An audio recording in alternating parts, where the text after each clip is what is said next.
Well, all right, all right. Good morning, my loves. hmm Welcome to the rooftop. Did you notice the new jingle? Yes.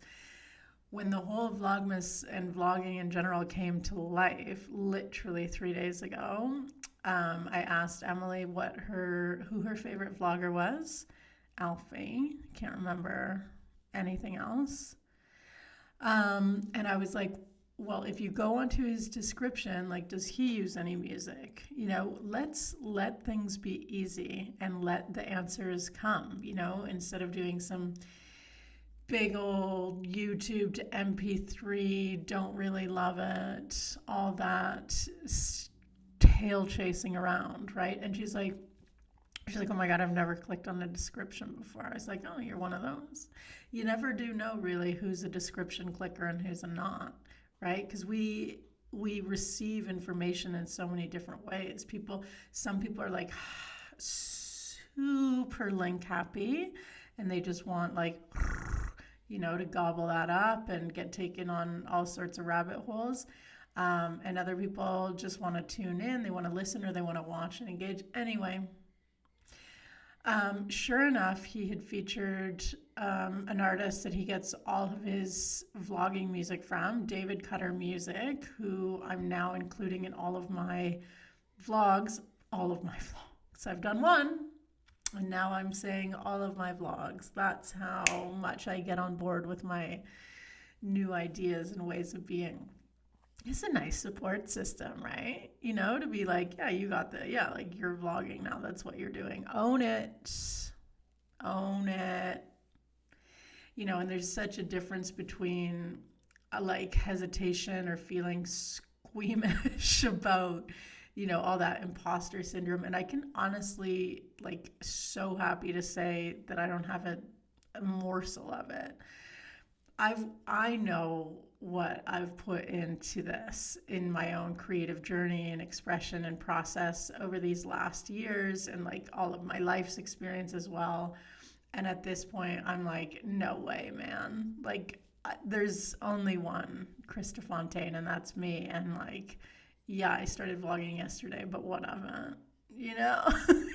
I'm like so grounded in that. And so I have learned a lot of things about vlogging so far. Number one, it takes a lot of time. It like basically, zooms in and zooms out your life in such a way that you like probably haven't interacted with yourself previously unless you're videoing your life. Like there's no other way to say that. I remember a trip in Mexico, like, oh my gosh, 7 years ago or six. Anyway, I was staying in San Pancho, and my one of my best pals, my bro Kev, you'll hear me talk about him. I'd love to have him on the rooftop as well. He's just been through a major transition. You got this, bro. And I remember thinking, like, he was taking photos and capturing everything, and he was so into it, but I like had this slight misunderstanding of it, which led to a potential like judgment, right? I was curious, but I was like letting myself be like frustrated by it or annoyed by it. So I was like, okay, let's not carry this around. And I was like, Kev, do you find that, when you're always behind the lens, like that it like takes you away from the experience? And he was like, opposite. The opposite is true. I go deeper into the experience, the sensations, the sights, the sounds, the vibe, everything. It all like amplifies my present moment. And I was like, wow, I literally, until that point, had never thought of it that way. Because I was late to the smartphone game, and like, when I told him yesterday all of my happenings, he was like, dude, you didn't even have the tools. You were like, look, you didn't even have a smartphone 7 years ago. And I was like, true that.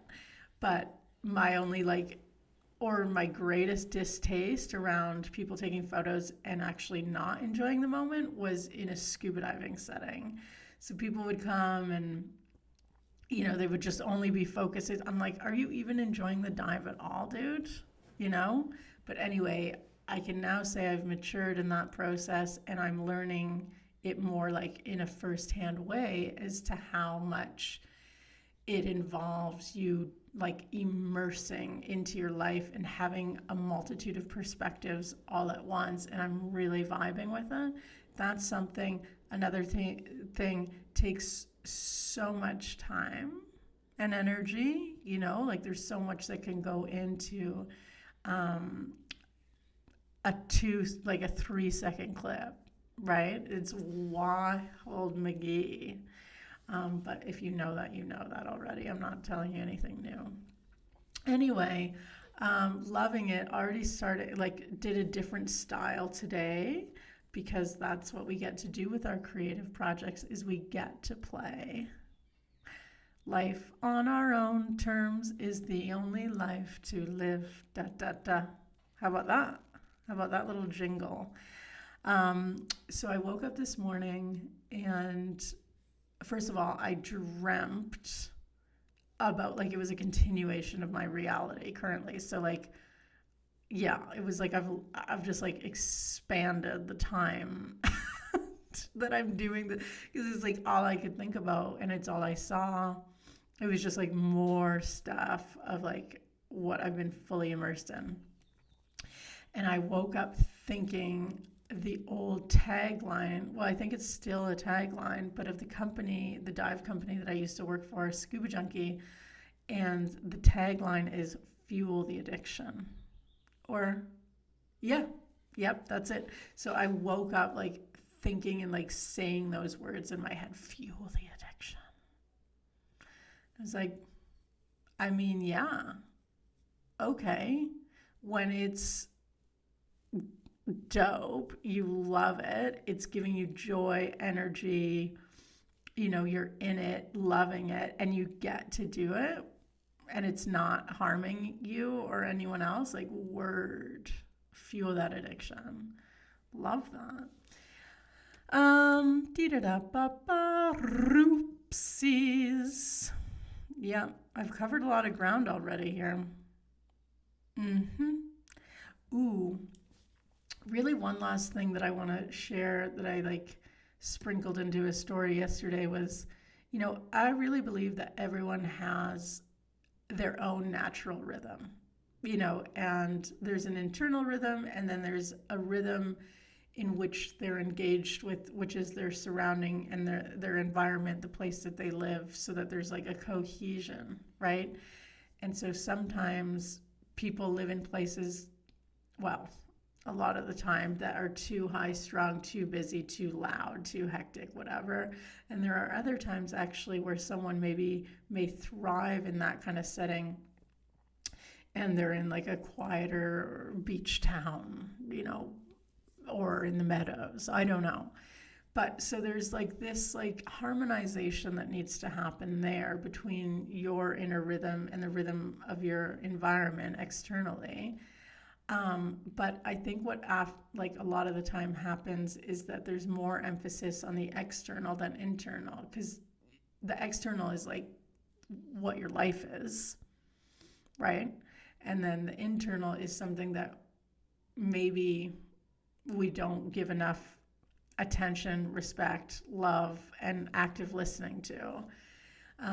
But everyone's got a natural pace, and sometimes it's fleeting, or you only get a little momentito of it or whatever.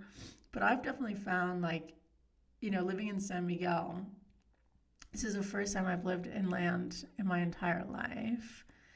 So I notice how different my relationship to the external pace is and to mine, and it's actually allowed me to like ground and slow.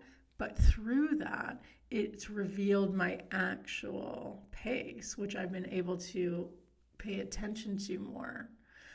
And so anyway, so that's what I'm saying. And then in that, I believe that there's a natural rhythm as far as the way that you are in your work or in your creative process. There's a certain cadence to your creativity, what's a natural like consistency for you.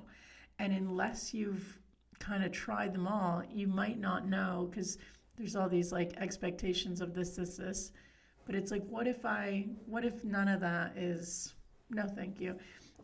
I will actually say fact that when I felt like slowed down, like it's like walking. Like I'm a slow walker, and and if people are a faster walker, like it's actually brutal to adjust your natural walking pace. And like on the Camino, people can't do it. Even if friends or family have gone together, they say go ahead, or I'll catch you up later, because like over time it injures you. To adapt, like to really kind of try and calibrate to a pace that's not natural for you, it can do harm.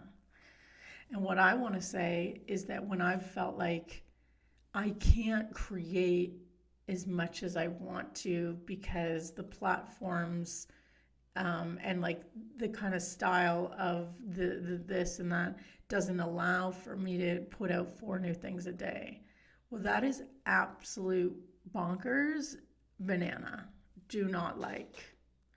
So I feel like what I'm finding right now, as I remove all obstacles and like give myself the greenest, brightest light to go ahead on my dreams and pursuing my, emergence as who I am in the world and how I want to show up and be, and the impact that I'm here to create and the legacy I'm here to leave behind, all of that actually is a daily thing for me.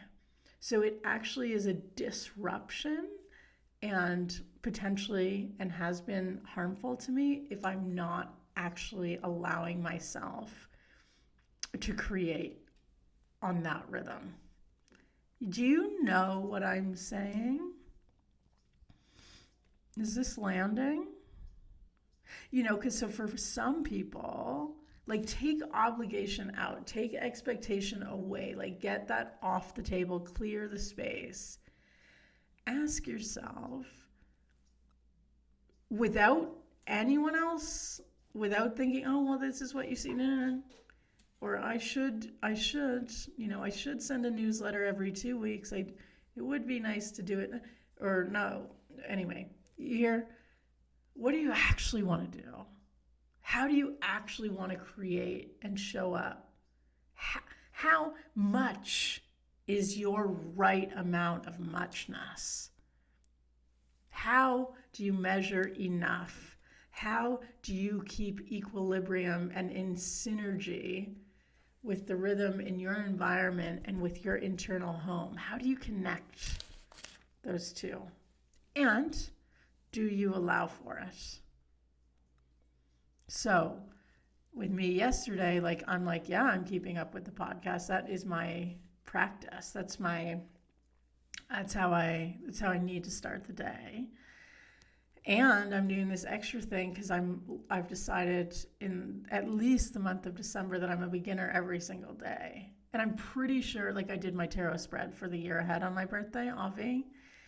And I'm pretty sure January is the Fool. So I'm going to be beginning like a mofo. Come on, get into it. So yeah, that's a wrap, my loves. I'm heading out for breakfast.